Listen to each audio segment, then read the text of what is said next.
Officer down! I repeat, officer down! Welcome back to 1033. This is your host, Nathan Kapler. Thank you again for tuning in and joining me on my journey. Now again, this community is being built to help you at least look at your life and maybe some of the areas that you're struggling in through the journey of my own story. So as I share my story into policing trauma and post-traumatic stress, I hope it is helping you in some way. Last week, we talked about the first traumatic call I had went to. Fairly early on in my service, we had a call where a man had been struck by a taxi cab on the highway. Now, while this traumatic incident happened to someone, I was very much thrust into a situation where I was a witness and a first responder forced into trying to help this man get through his injury and have the highest chance of survival. Despite the fact that this trauma didn't happen to me, it still had an impact to myself and the body. At that point in time as a police officer, I was still very much a compassionate, connected human being. I really cared for people. And to see someone go through that much suffering, that much pain, to this day it has a lasting impact. That incident for me was my first serious call where I saw someone lose their life and recognized that when, as a police officer, for me to go to those calls, the amount of emotion that gets thrust up into the body while you're witnessing someone who is going through that amount of pain and suffering is completely overwhelming. Now, did I enter into a fight or flight state as a result of witnessing this? Absolutely. My senses were heightened. I can remember the smells and the sounds and the sensations of sliding down the grass and having some of those skull fragments scratch the back of my leg. I remember it all clearly. It's forever etched in my memory and in the body. But during that call, I also picked up on a little bit of a nasty habit. That was one of the more...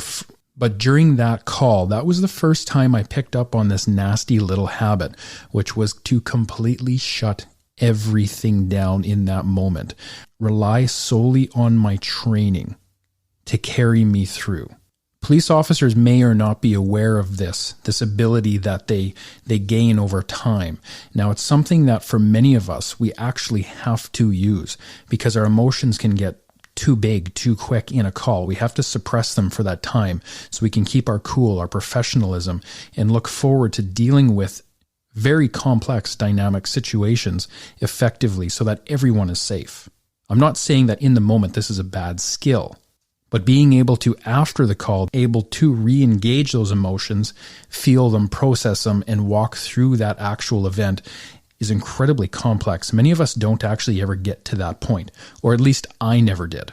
So while this trauma didn't necessarily happen directly to me, the impacts of it were felt by every single person, every single first responder, even the taxi driver that night. We all felt it. And that is the impact of trauma.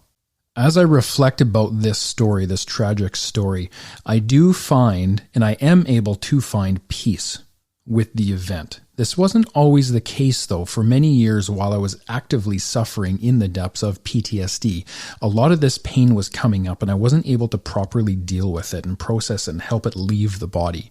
It became kind of trapped within. And now I can honestly say, after retiring and after having years of the ability to work with so many different therapists on the impact of trauma to truly understand where it sits in the body and in the mind and how to actually properly deal with it, I can honestly say that now things are much better for me. Is there still an impact to this? Absolutely. But it is night and day different.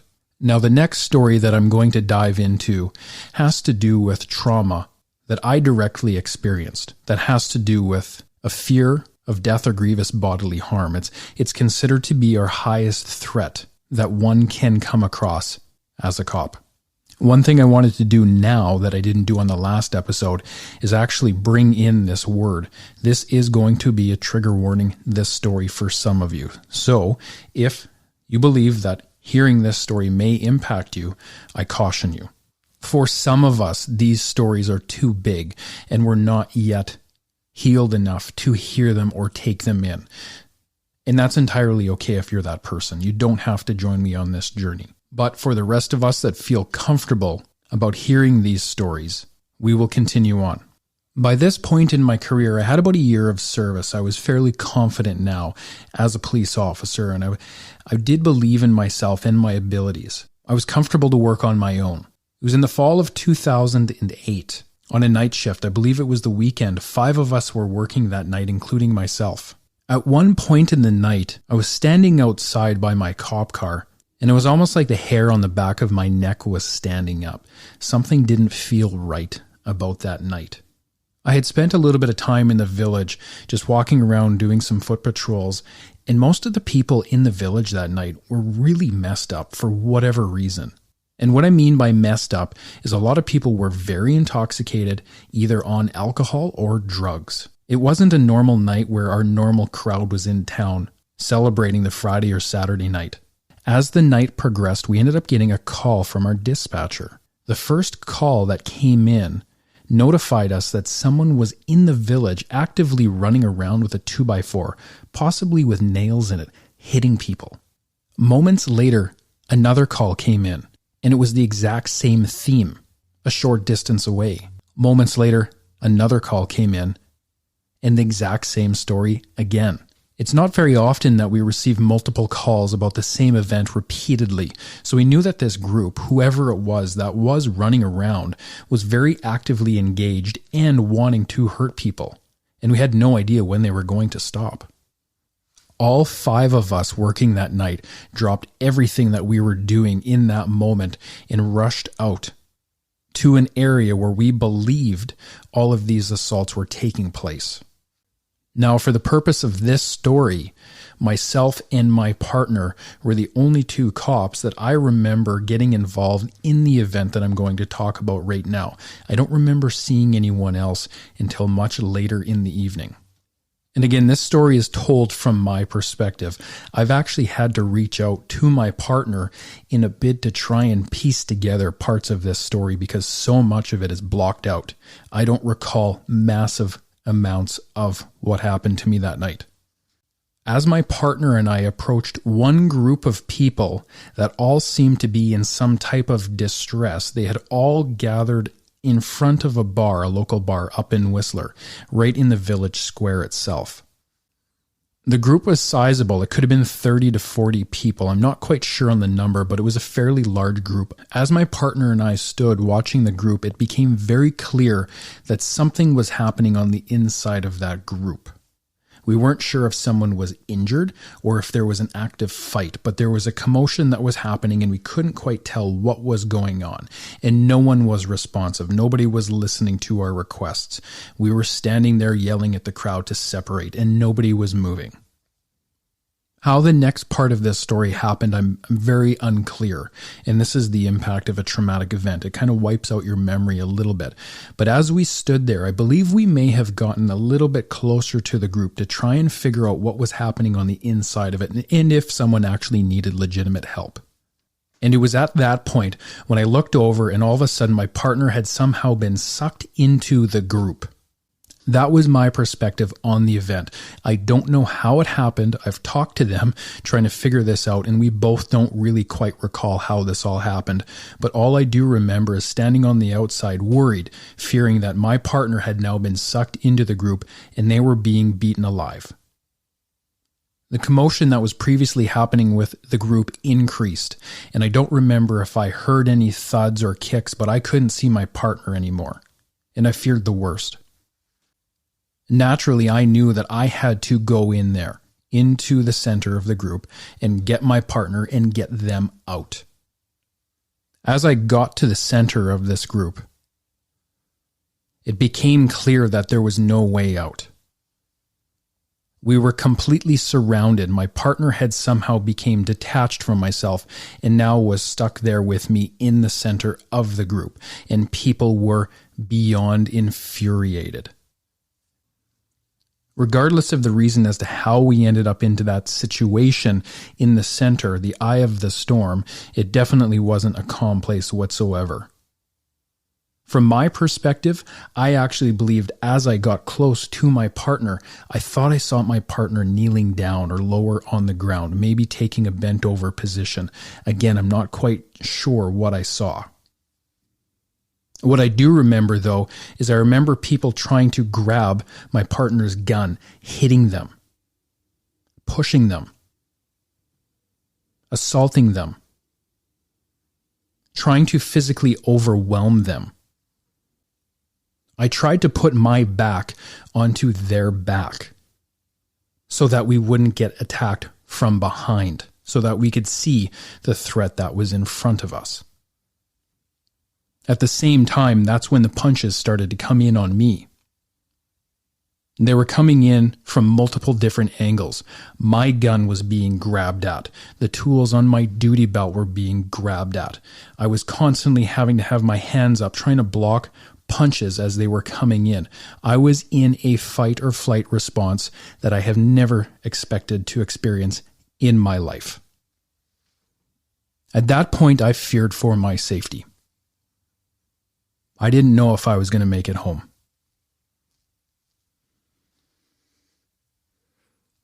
I feared for my partner's safety as well.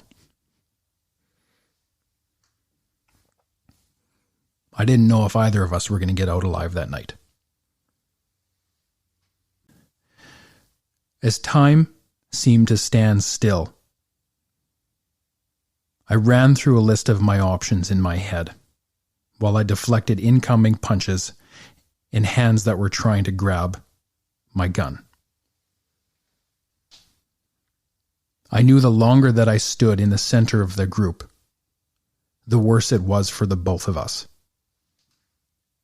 I had completely suppressed my emotions in that moment, in an extreme state of fight or flight.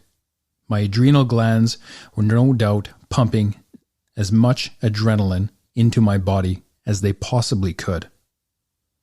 I've never felt strength like that before in my life. Time seemed to slow even more, almost to a standstill. Almost to where I could see every punch coming in, very similar to what you would see on a movie called The Matrix, where Neo dodges the bullets. In that moment, I went through a list of what was going to happen next, and what the impacts of those choices would be.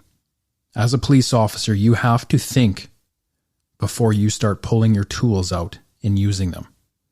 And by your tools, I mean your firearm, your baton, your OC spray, your taser, anything that's on you that can help you in one of those situations. Being in a tight proximity with people, not even a foot away from me, actively engaged with fighting me, I knew that pulling my gun out, there was too much risk with that. I may not even be able to properly get my gun out, as I needed my hands to deflect incoming punches. Not to mention, what was I going to do with my gun once it was out? Start shooting people? Fire off a warning shot straight above me? Which, by the way, you're not allowed to do. Or even worse, my gun could get knocked out of my hands and used on myself and my partner. I knew that shooting my way out wasn't going to be an option. At the time, I wasn't taser trained, so I didn't have a taser on me, so that also was not an option. I thought briefly about OC spray or pepper spray, but even if I brought that out, there was a good chance that I wouldn't be able to spray everybody that was in front of me. Not to mention, most of the liquid would most likely bounce off of their faces and impact myself too. Nobody was going to win in that situation. I still needed to get my partner out after all. And losing my eyesight to pepper spray was not an option. I needed to be able to see my partner, to be able to get them out safely. I moved down the list to my baton. If I was going to pull that out, I would have to extend it, which would have been incredibly difficult given the tight proximity and the tight quarters of where I stood. I wouldn't be able to swing it either with any type of force to do anything. Or recharge it to pull it back to swing yet again. It really wasn't an option. Despite all of the tools that I had on my belt, I didn't feel or believe that one of them was going to help me, that didn't carry risk. I effectively had no options whatsoever. But I knew that I couldn't just stop there and allow what was happening to continue. Despite not having any options in front of me to deal with this threat, I knew that I wasn't going to give up. Turtling was not an option. Running was not an option. I had to take action. My partner's life and mine depended on it. I remember looking down at my hands at one point. I had opened up my hands and spread my fingers apart. My palms were down, facing towards the ground. I curled my hands up into a fist, as tight as I could. I opened them back up again. And despite not being religious at that point in my life, I prayed to God that my hands wouldn't break for what I knew I had to do.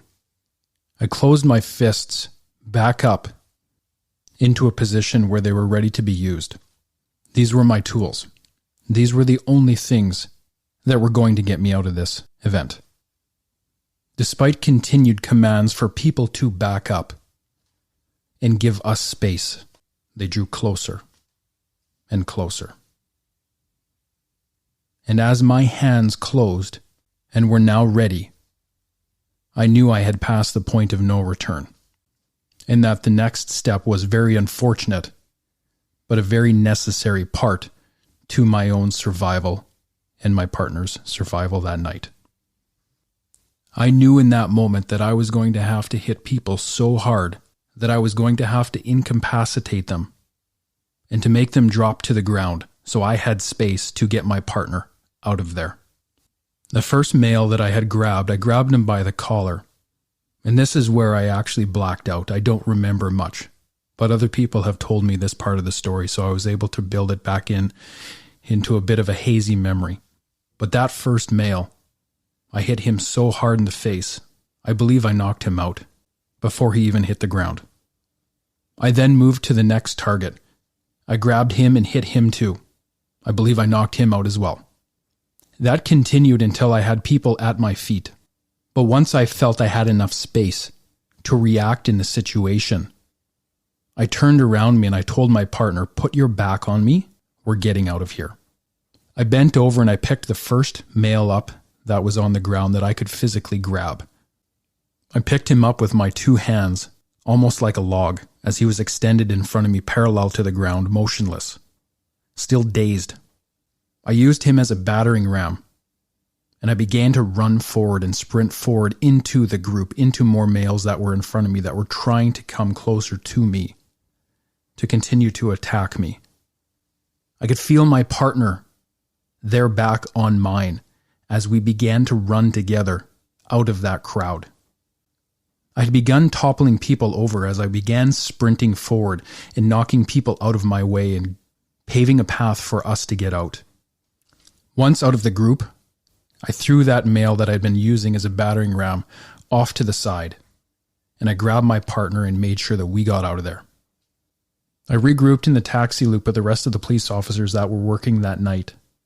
We spoke briefly about what had just happened and knew that we needed to separate that group as quickly as possible or problems would continue.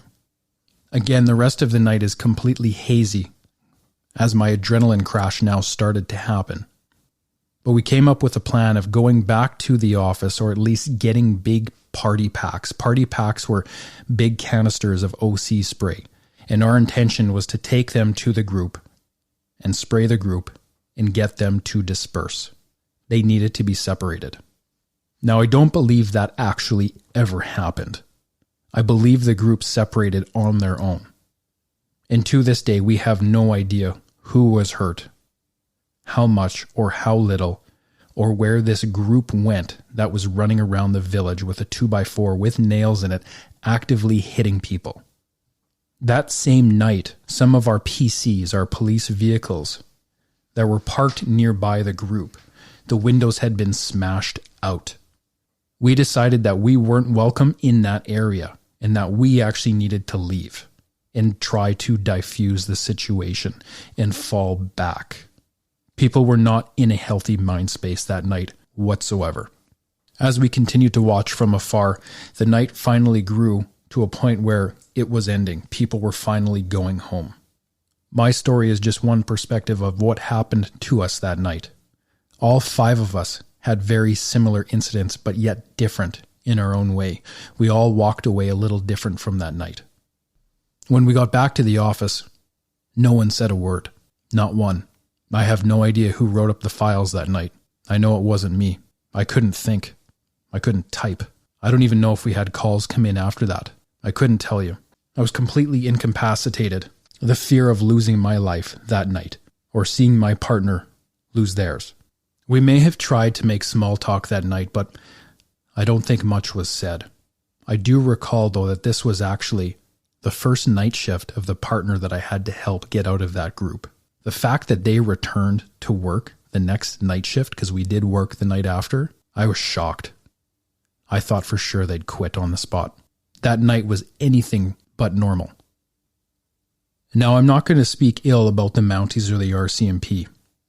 There should have been a critical incident debrief following that event. There should have been something to get us talking.